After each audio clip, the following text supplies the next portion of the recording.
मसीह का तमाम ये कंबोधिलाल है, जैसा ही रंगो रूप है पैसा ही माल है।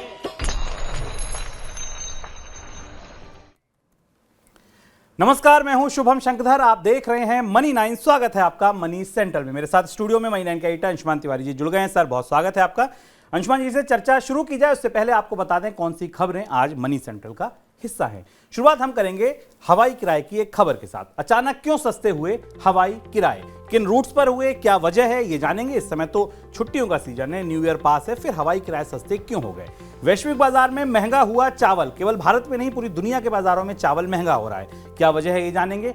फर्जी लोन ऐप पर सरकार की सख्ती, सरकार ने नया फरमान सुनाया है कि सोशल मीडिया प्लेटफॉर्म फर्जी लोन ऐप के कोई विज्ञापन ना दिखाएं। क्या इसका असर होगा, क्यों नहीं रुक पा रही है ये फर्जीवाड़ा, क्यों नहीं रुक पा रहा, ये भी जानेंगे। वायदा बाजार के चौंकाने वाले आंकड़े आए सामने। शेर खान और कंतार ने मिलकर एक स्टडी की। कहानी नई नहीं है, लेकिन सर्वे में आंकड़े बिल्कुल चौंकाने वाले हैं। वायदा बाजार में बहुत सारे लोग ट्रेड किस तरह कर रहे हैं, ये जानेंगे हम इस खबर के साथ। दिन की बड़ी खबर होगी किसान सम्मान निधि में क्या हो रहा है। किसान सम्मान निधि में पहले लाभार्थी घटे, अब लाभार्थियों को फिर बढ़ाया जा रहा है। ये हो क्या रहा है इस स्कीम में, ये जानेंगे दिन की सबसे बड़ी खबर में। और बचत के सर्वे से आज लेकर आए हैं आपके लिए बचत का पाठ। इस पाठ में क्या खास है, इन आंकड़ों के भीतर क्या छिपा है, कौन बचत करता है, कब बचत तोड़ता है, क्यों बचत तोड़ता है, किन राज्यों में बचत ज्यादा हो रही है, ये सब कुछ आज आप जानेंगे भारत की जेब का सर्वे में। लेकिन शुरुआत रिजर्व बैंक की एक खबर के साथ। भारतीय रिजर्व बैंक ने बॉन्ड बाजार को मजबूती देने के लिए बुधवार को सरकारी प्रतिभूतियों के बदले कर्ज देने और उधार लेने से संबंधित दिशा निर्देश जारी किए हैं। आरबीआई ने फरवरी में इस संबंध में एक मसौदा जारी किया था। इस मसौदे पर आई टिप्पणियों के आधार पर नए दिशा निर्देश को अंतिम रूप दिया गया है। इन दिशा निर्देशों में क्या है कि केंद्र सरकार की तरफ से जारी गवर्नमेंट सिक्योरिटीज लेन देन के तहत कर्ज देने उधार लेने के लिए पात्र होंगे। हालांकि इनमें ट्रेजरी बिल को शामिल नहीं किया गया है। सर, क्यों ये व्यवस्था लाई गई और क्या इससे असर होगा? ये प्रस्ताव काफ़ी समय से लंबित था। इसका फ़ायदा किनको मिलेगा? दरअसल इसका फ़ायदा म्यूचुअल फंड और बाकी सारे ऐसे लोग जो सरकारी प्रतिभूतियों को अपने पास होल्ड में रखते हैं और उनको अगर तात्कालिक रूप से फंड की ज़रूरत होती तो इसका वो कर्ज के इंस्ट्रूमेंट के तौर पर इस्तेमाल कर सकेंगे। आमतौर पर जीसेक मार्केट में अभी तक इस बात की मंजूरी नहीं थी कि सरकारी प्रतिभूतियों को ले जाकर उस पर तत्काल कोई कर्ज लिया जा सके। जो रिजर्व बैंक ने नया निर्देश जारी किया उसमें ट्रेजरी बिल्स को अलग कर दिया गया। इसके अलावा जो बाकी सरकारी प्रतिभूतियां हैं उन पे तात्कालिक तौर पर कर्ज लिया जा सकेगा। इस समय जबकि बाजार में लिक्विडिटी का क्रंच है, हम लगातार देख रहे हैं, खबरें भी आ रही हैं कि रिजर्व बैंक को अलग अलग तौर तरीकों से भी आर जैसे तरीकों से बाजार में लिक्विडिटी छोड़नी पड़ रही है। तो इस समय यह माकूल समय था जब म्यूचुअल फंड्स को और बैंक्स को इस बात की सुविधा मिले कि वो बाजार से कर्ज ले सकें, प्रतिभूतियों को प्लेज करके सामने रख के। और इस तरह से भारत में सरकार की प्रतिभूतियाँ अब कर्ज के उपकरण के तौर पर भी इस्तेमाल या कर्ज की जमानत के तौर पर भी इस्तेमाल हो सकेंगी। अगर आप ईयर एंड या नए साल में कहीं घूमने की प्लानिंग कर रहे हैं तो अकाशा एयर, विस्तारा जैसी कई एयरलाइंस आपको टिकटों पर डिस्काउंट दे रही हैं। मुंबई श्रीनगर, मुंबई गोवा, मुंबई जयपुर, दिल्ली गोवा, दिल्ली कोची जैसे कई रूट्स पर नॉन स्टॉप फ्लाइट्स का किराया पिछले साल की तुलना में कम है। मुंबई से दिल्ली की नॉन स्टॉप फ्लाइट का किराया 31 दिसंबर तक 4700 से 5000 रुपये के बीच है, जबकि पिछले साल इस रूट पर किराया 14000 से 27000 रुपये तक हुआ करता था। सर, बड़े रूट्स पर, बड़े शहरों के रूट्स पर ये डिस्काउंट क्यों? ये एक सरप्राइज हुई एविएशन इंडस्ट्री को और होटल इंडस्ट्री को। जिस तरीके की डिमांड की उम्मीद थी या मांग की उम्मीद थी साल के अंत में, वैसी मांग निकल कर नहीं आई। हालांकि कुछ स्पॉट्स पे देश के कुछ हिस्सों में हमें भीड़ दिख रही है पर्यटकों की, लेकिन जिस तरह से क्रिसमस की सेल शुरू की गई थी और 1 नवंबर के बाद से एविएशन कंपनियों ने किराए भी बढ़ाए थे, उस हिसाब से मांग निकल कर नहीं आई। और इसलिए अब अचानक साल के बिल्कुल अंत में ग्राहकों को आकर्षित करने के लिए कटौती की गई। कासा ने करीब 30% के आसपास किया है। विस्तारा ने भी अपने टिकट्स पर डिस्काउंट शुरू किया है। ये बता रहा है कि बाजार ने उस तरह से रिस्पॉन्ड नहीं किया जिस तरीके की उम्मीद थी। इसमें एक वजह यह भी हो सकती है क्योंकि कोविड का जो लेट अराइवल हुआ और हमने कोविड का असर देखा बिल्कुल साल के अंत में छुट्टियों के मौसम में, उसने भी लोगों को यात्रा से रोका है। ग्लोबल मार्केट में बीते 1 महीने के दौरान चावल की कीमतों में 7 से 8% का इजाफा दर्ज किया गया है। मांग में बढ़ोतरी और सप्लाई में कमी की वजह से ग्लोबल मार्केट में चावल का भाव 15 साल की ऊंचाई पर पहुंच गया है। चावल कारोबारियों का कहना है सीजन का अंत होना भी कीमतों में बढ़ोतरी का एक प्रमुख कारण है। ग्लोबल मार्केट में चावल की सप्लाई अभी भी कम है और मांग लगातार ऊंची बनी हुई है। सर, क्यों बढ़ रहे हैं ये दाम और भारत में अब क्या तैयारी है?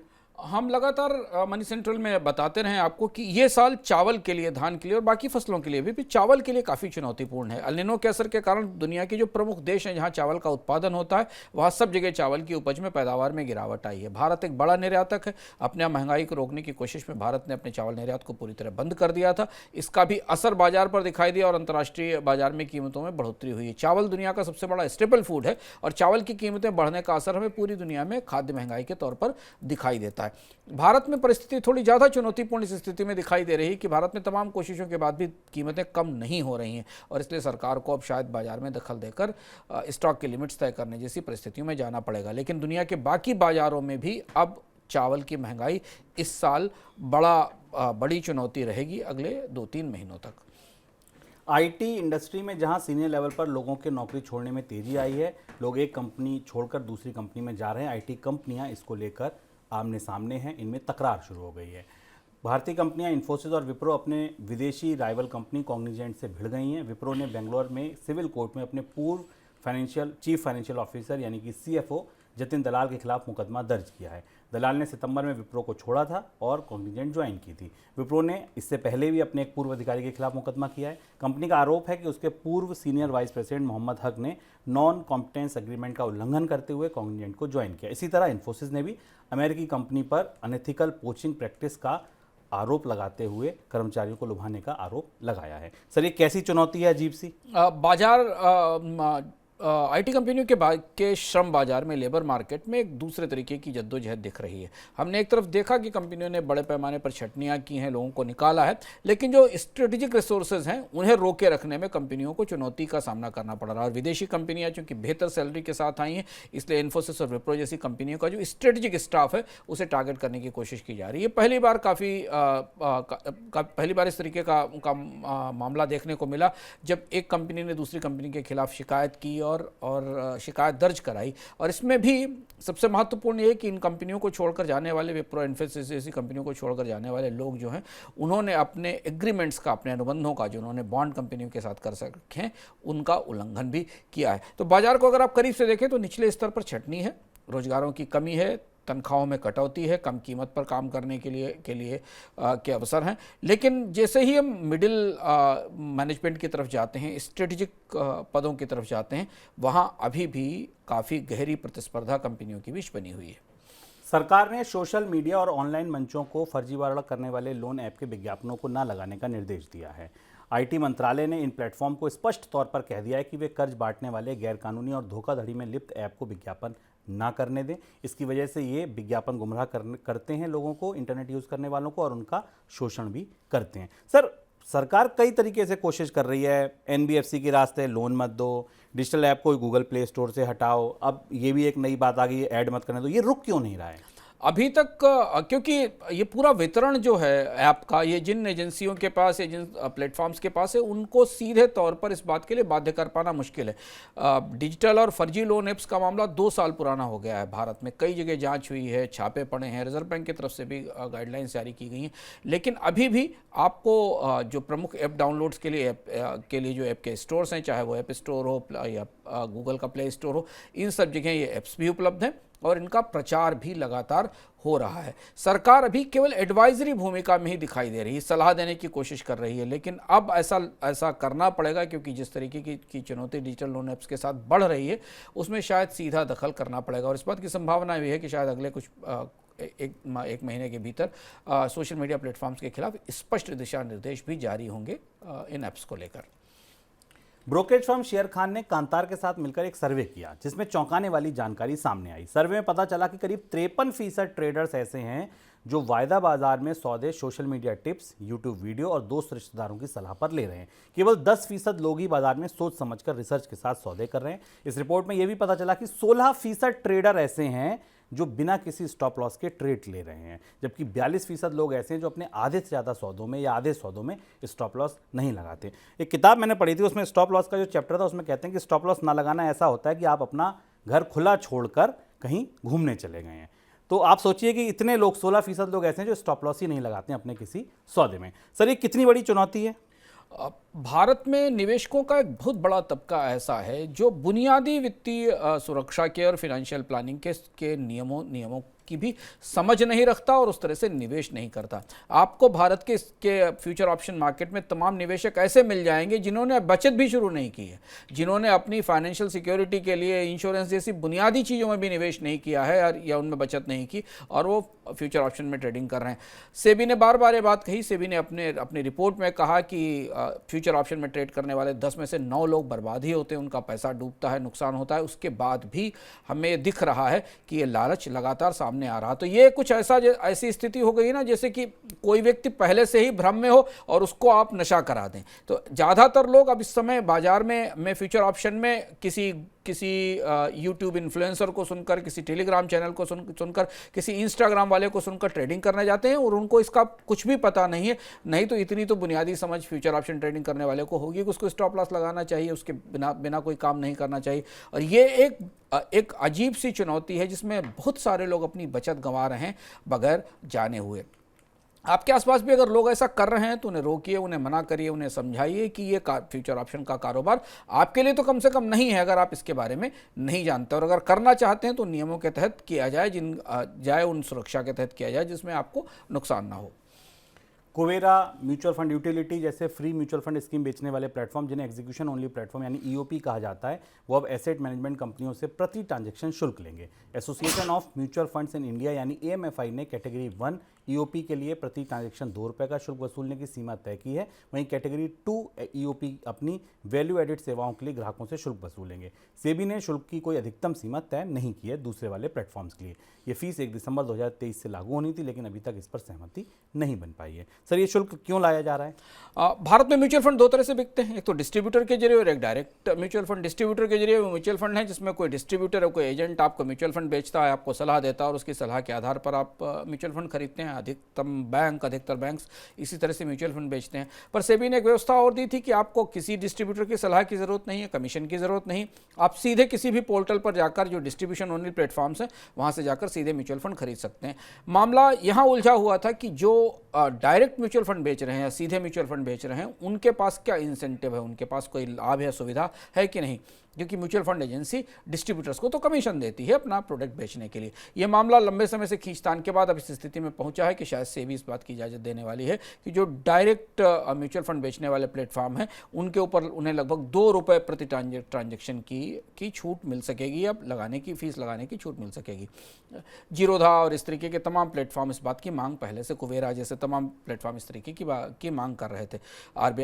सेबी ने इस बात का प्रस्ताव किया है। अभी इसके विस्तृत नियम आएंगे तब समझ में आएगा। हालांकि म्यूचुअल फंड उद्योग क्या ये कीमत चुकाने को तैयार होगा, क्या ये कमीशन वो पे करेगा या ये कमीशन ग्राहकों से वसूला जाएगा, निवेशकों से वसूला जाएगा, अभी ये बात स्पष्ट नहीं है। आगे बढ़ते हैं दिन की सबसे बड़ी खबर की ओर।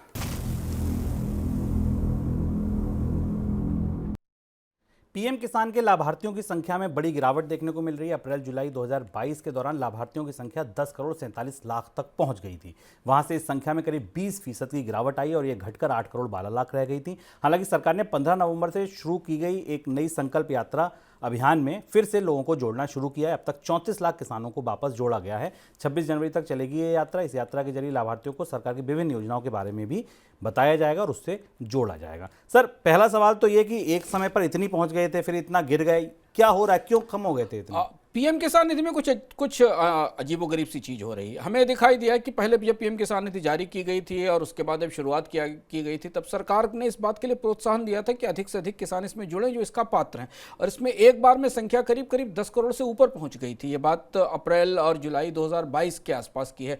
आंकड़े सरकार के बताते हैं कि 10 करोड़ 47 लाख लोग इसके हिस्से में थे। फिर इसके बाद अचानक ये खबरें और सूचनाएं आना शुरू हुई कि इसमें तमाम अकाउंट फर्जी हैं, गलत अकाउंट हैं, लोगों ने गलत अपात्र लोगों को इसका लाभ मिलने लगा है, और उसके बाद इसमें छटनी शुरू हुई और फिर ये घटते घटते करीब 8 करोड़ से नीचे आ गई संख्या। अब चुनाव के करीब फिर इसमें नए लोग जोड़े जा रहे हैं। स्वाभाविक सी बात है कि चुनाव से पहले सरकार इस तरीके की योजना लाने की कोशिश, इस योजना में का दायरा बढ़ाने की कोशिश कर रही है जिसमें ज़्यादातर किसानों को इसका लाभ मिल सके। उत्तर प्रदेश खासतौर पर बड़ा राज्य है जहां पर सबसे ज़्यादा लोग नए जोड़े गए हैं। इसके अलावा राजस्थान, मणिपुर, झारखंड और महाराष्ट्र में भी जोड़े गए। उत्तर प्रदेश में निकाले भी सबसे ज़्यादा लोग गए थे।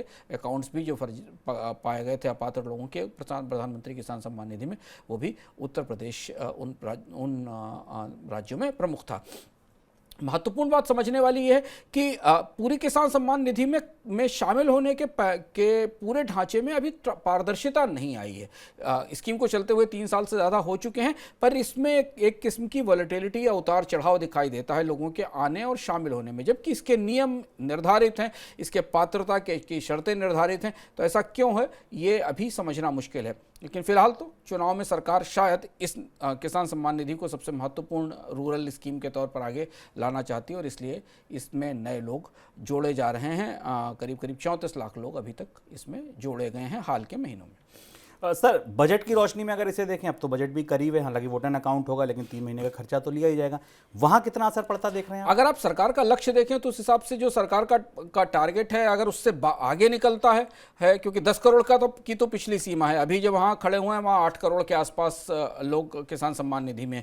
अगर ये संख्या 10 करोड़ से ऊपर जाती है, यानी और ज़्यादा लोगों को जोड़ा जाता है, इसमें कुछ लोग वो भी हो सकते हैं जो शायद पिछली सम्मान निधि में शामिल होने से रह गए थे, तो फिर बजट में बढ़ोतरी करनी होगी प्रधानमंत्री किसान सम्मान निधि में। ये देखना होगा, क्योंकि जब सरकार अंतरिम बजट पेश करेगी तो उसके साथ स्टेटमेंट में शायद इस बात की जानकारी मिलेगी कि किसान सम्मान निधि को अतिरिक्त कितना पैसा दिया गया। भारतीय रिजर्व बैंक ने बुधवार को गैर बैंकिंग वित्तीय कंपनियों यानी एनबीएफसी से फंड जुटाने के लिए बैंकों से निर्भरता कम करने को कहा।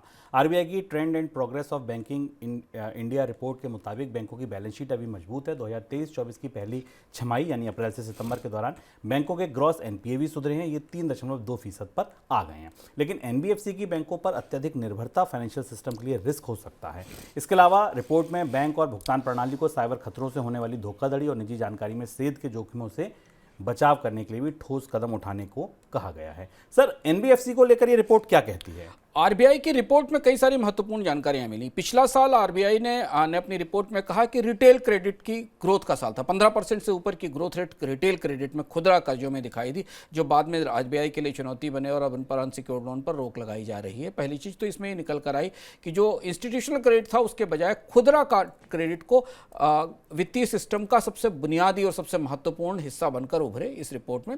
और दूसरा भी इसमें एक बड़ा हिस्सा एनबीएफसी के जरिए दिया गया। और यहाँ फिर हम लौटकर परिस्थिति में आ गए 7-8 साल पहले की परिस्थिति में, जहां एनबीएफसी इस रिपोर्ट के हिसाब से भारत के वित्तीय सिस्टम की फिर एक दरार बनकर उभर रहे हैं। और जिस कनेक्टेड लेंडिंग की बात लगातार कही जा रही है, रिजर्व बैंक को अपनी इस रिपोर्ट में कहना पड़ा कि एनबीएफसीज को अपने फंड्स के लिए कुछ और रास्तों की तरफ देखना पड़ेगा। रास्ते क्या है ये भी पता नहीं, क्योंकि एनबीएफसीज को डिपॉजिट लेने की जो छूट है नहीं, वो तो बैंकों से लोन लेते हैं। पर हो क्या रहा है, हो ये रहा है कि एक ही एनबीएफसी कई बैंकों से लोन लेता है, अलग अलग बैंकों से लोन लेता, और बाहर आगे सामने जिन लोगों को कर्ज देता है, जिनकी की रेटिंग अच्छी नहीं, जिनके प्रोफाइल्स कमजोर हैं, जिनको आमतौर पर बैंक कर्ज नहीं देना चाहते, उन लोगों को कर्ज देता है। और इस पूरी प्रक्रिया ने रिजर्व बैंक को ये कहने पे मजबूर किया कि ये जोखिम काफ़ी बड़ा हो रहा है। बैंक के किस्म से अगर रिपोर्ट को आप क्रिटिकली पढ़ें और बिटवीन द लाइंस पढ़ने की कोशिश करें, शुभम, तो ऐसा लगता है इससे बैंक लेजी लेंडिंग में चले गए हैं, थोड़ी आरामदेह आलस्य वाली लेंडिंग में चले गए हैं। वो अपना पैसा उठाकर बैंकों को एनबीएफसीज को दे देते हैं और एनबीएफसीज उसे आगे ले जाते हैं।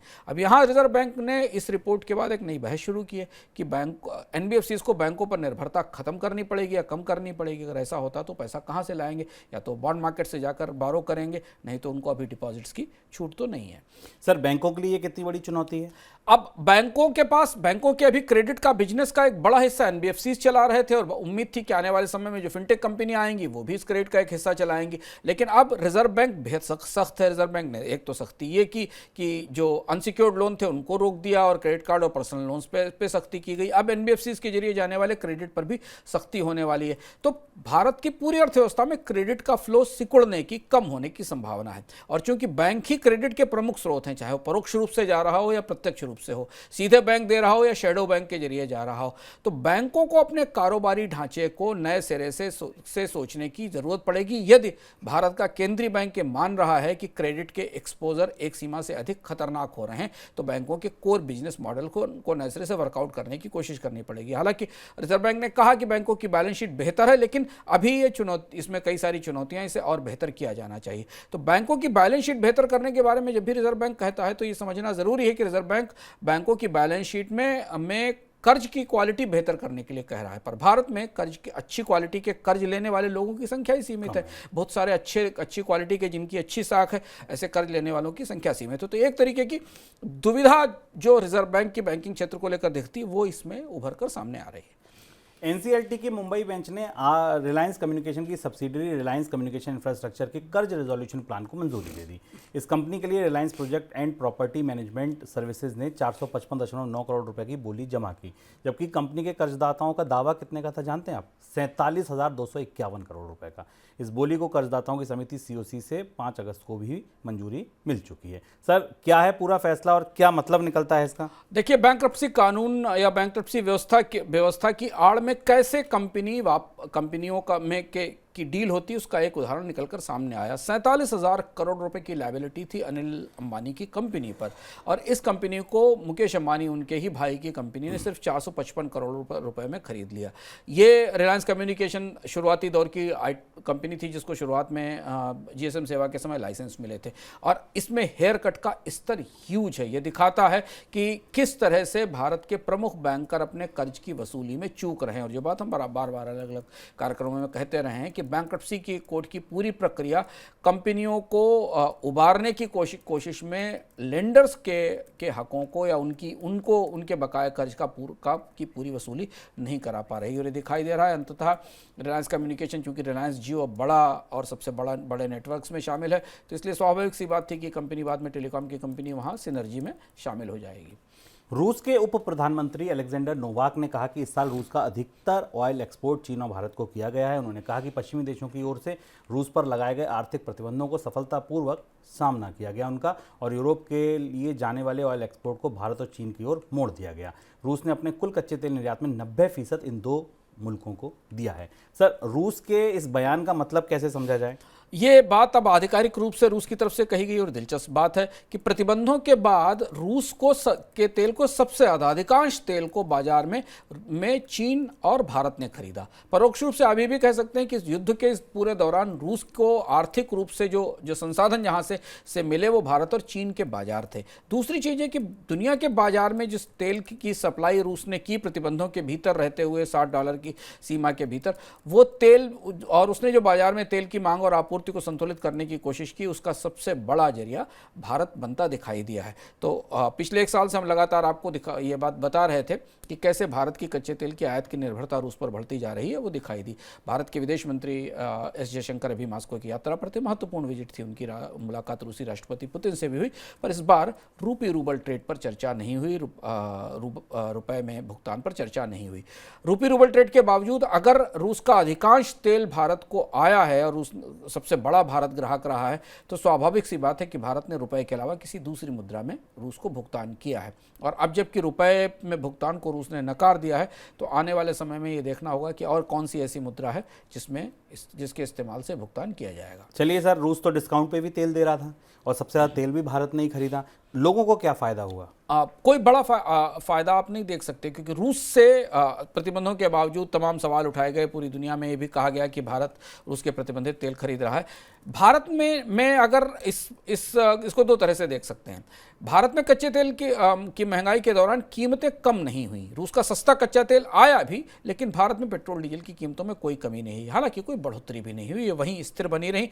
पर अगर जिस स्तर पर हम ब्रेंट खरीदते थे उससे ये तेल बेहद सस्ता था। तो हुआ क्या, इस तेल को भारत में लाकर इसकी रिफाइनिंग की गई और इसे एक्सपोर्ट किया गया। और आपको याद होगा कि पिछले साल सरकार ने लगातार इस एक्सपोर्ट पर ड्यूटी लगाई और उससे शुल्क की वसूली की। जो भारत की रिफाइनिंग कंपनियां थी वो डीजल और पेट्रोल और गैसोलीन बनाकर यूरोप के बाजारों को बेच रही थी। वो रेवेन्यू तो सरकार के पास आया, पर इस पूरी प्रक्रिया में उस रेवेन्यू से भी भारतीय लोगों की जेब पर ईंधन का बोझ हल्का नहीं हुआ। ईंधन की महंगाई पूरे साल वहीं उसी स्थिति में मजबूत बनी रही।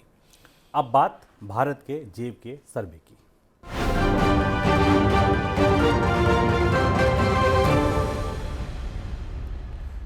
कमाई की बात हो गई, खर्च की बात हो गई, और अब बात करेंगे आज हम बचत की। बचत पर कुछ ऐसे आंकड़े सामने आए जो निश्चित तौर पर आपको चौंका देंगे। सबसे पहला आंकड़ा ये देखिए कि भारत में कितने प्रतिशत लोग ऐसे हैं जो अपनी कमाई में से कुछ ना कुछ बचत करते हैं।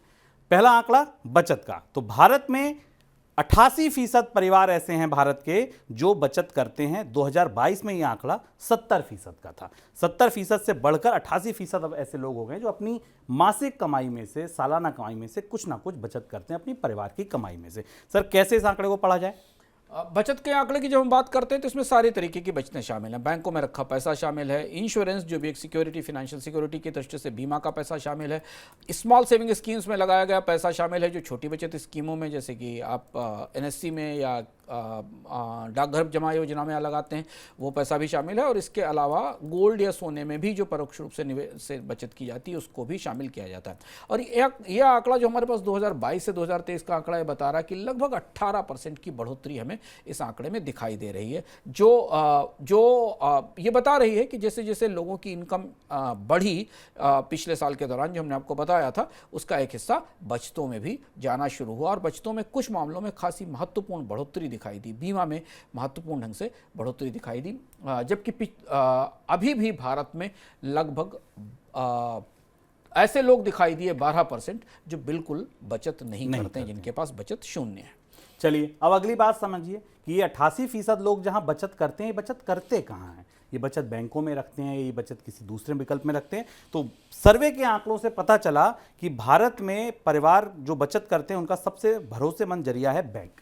बैंक के खातों में, बैंक की एफडी में वो अपनी बचत रखते हैं, इसके बाद पोस्ट ऑफिस में, फिर बीमा खरीदते हैं। बीमा को देखिए वो बचत मान रहे हैं, और 27% लोग अभी भी बीमा में बचत करते हैं। गोल्ड में 21% करते हैं, और एनबीएफसी की छोटी योजनाओं में 8% लोग ऐसे हैं, परिवार ऐसे हैं जो बचत करते हैं। सर, बैंक के नंबर में इतना बड़ा जंप ये महत्वपूर्ण है इसमें, और दोनों आंकड़े महत्वपूर्ण है। बैंक के नंबर में बढ़ोतरी इसलिए हमको दिखाई देती है, इस चार्ट में अगर आप देखें, इसी साल भारत में 2000 रुपये के नोट बंद हुए, और उन 2000 रुपये के नोटों की बैंक में वापसी से बचत में बढ़ोतरी होती दिखाई दी, क्योंकि सर्वे अगस्त से नवंबर के बीच में हुआ था, तो इस आंकड़े में इसे शामिल किया गया। इसके अलावा सामान्य रूप से भारत में एफडीज बढ़ी इस साल, आरबीआई का डेटा भी बता रहा है, क्योंकि ब्याज दरें बढ़ी तो लोगों ने एफडीज में पैसा और बढ़ाया, जो सिक्योर्ड और सेफ इन्वेस्टर थे, जो सेफ इन्वेस्टिंग मानते थे। और इस लिहाज से इस साल का भारत का बाजार बेहद दिलचस्प रहा। स्टॉक मार्केट में भी रिटर्न आए, गोल्ड में भी रिटर्न आए, एफडी में भी रिटर्न आए, तो निवेशकों के बचतकर्ताओं के हिसाब से आए। लेकिन फिर भी ये बहुत बड़ी राशि थी जो बैंकों में रखी रही, यानी लोगों ने अब बैंकों पर ही भरोसा किया, बाकी विकल्पों में पैसा नहीं लगाया। बीमा हालांकि फाइनेंशियल सिक्योरिटी का प्रोडक्ट है, लेकिन भारत में लोग इसे बचत के तौर पर लेते हैं, तो बीमा में जो बढ़ोतरी है वो काफी महत्वपूर्ण दिखाई देती। 2022 में करीब 19% परिवारों ने बीमा में अपना पैसा लगाया था, ये बढ़कर 27% हो गया, यानी बीमा की लोकप्रियता बढ़ी। कोविड का असर था, भविष्य की सुरक्षा के प्रति आशंकाएं थी, जिस वजह से बीमा में निवेश या बीमा में बचत में बढ़ोतरी हुई है। अब तीसरा आंकड़ा पकड़िए आप कि ये बचत हुई, कहाँ बचत हुई, ये बचत बता दी, लेकिन ये बचत टूटी भी। क्या आप जानते हैं कि लोगों को अपनी बचत तोड़नी पड़ी, और ये थोड़े बहुत लोगों को नहीं तोड़नी पड़ी। 67% लोग ऐसे हैं भारत में जिनको किसी ना किसी कारण अपनी बचत को तोड़ना पड़ा, यानी कि अचानक कोई ऐसा खर्चा आ गया जो उनकी बचत टूटी। अब ये बचत कहाँ टूटी, ये बड़ी बात है कि 67% कोई छोटा नंबर नहीं है। आप सोचिए कि 2/3 लोग अगर अपनी बचत को तोड़े दे रहे हैं, 70% लोग, हर 10 में से 7 लोग अपनी बचत लगभग तोड़ दे रहे हैं, तो ये बचत तोड़ किस वजह से रहे हैं? वो खर्चा ऐसा क्या है जिसकी वजह से ये बचत तोड़ी जा रही है? तो वो खर्चा है दरअसल शिक्षा का, वो खर्चा है दरअसल मेडिकल का, वो खर्चा है दरअसल घर में कोई ऐसा मिसहैप हो गया कि जो कमाने वाला व्यक्ति था वो ही नहीं रहा। और ये आंकड़े देखिए आपकी स्क्रीन पर। नौकरी में नुकसान, कारोबार में नुकसान, 15% लोगों ने बचत तोड़ी। इलाज में देखिए 22% से ज्यादा लोगों ने बचत तो इलाज में तोड़ दी। सर, ये कितना डराने वाला नंबर है। बचतें बढ़ी ये अच्छी खबर है, पर बचतें टूटी है उससे ज्यादा चौंकाने वाली खबर है। अगर भारत में लोगों ने बचत बढ़ाई, करीब 10% की बचत बढ़ाई, तो 67% बचतें एक साल में लोगों को तोड़नी पड़ी। और इसका जो स्ट्रक्चर है वो देखना जरूरी है। सबसे महत्वपूर्ण हिस्सा है 22% इलाज के लिए, जिसे हम बार बार अलग अलग कार्यक्रमों में बताते हैं, अभी हमने इकोनॉमिक में विस्तार में इस पर चर्चा की थी। 22.3% लोगों ने इलाज के लिए बचत तोड़ी। और यहाँ मैं आपको बताएं कि सर्वे हमने पाया कि हेल्थ इंश्योरेंस का पेनिट्रेशन बहुत लो है, बहुत कम लोगों के पास हेल्थ इंश्योरेंस है, यानी चिकित्सा सबसे बड़ा खर्च था जिसके लिए लोगों को अपनी बचत तोड़नी पड़ी। नौकरी और कारोबार में नुकसान, बेरोजगारी बढ़ी, जिसके कारण करीब 15% लोगों ने, 15.2% लोगों ने अपनी बचत तोड़ी।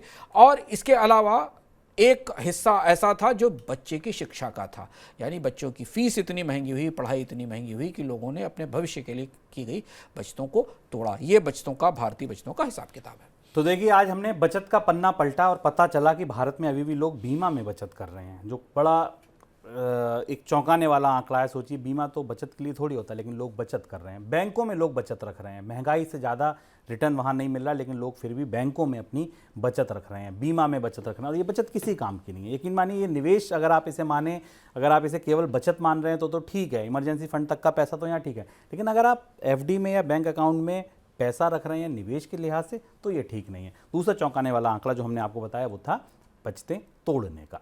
आगे बढ़ते हैं झटपट की ओर।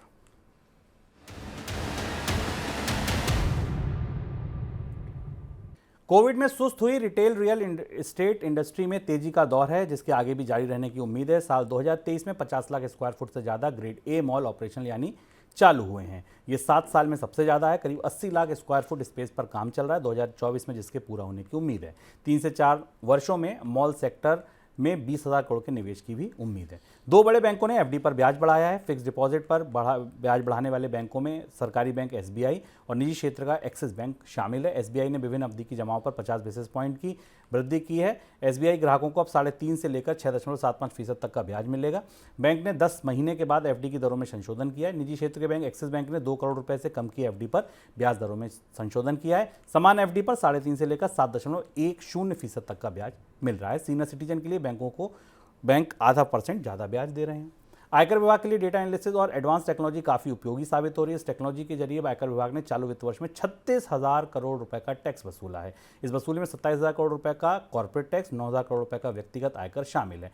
विभाग को उम्मीद है वित्त वर्ष के अंत तक बकाया वसूली का आंकड़ा 50,000 करोड़ भी पहुंच सकता है। सर, कोई टिप्पणी आपकी?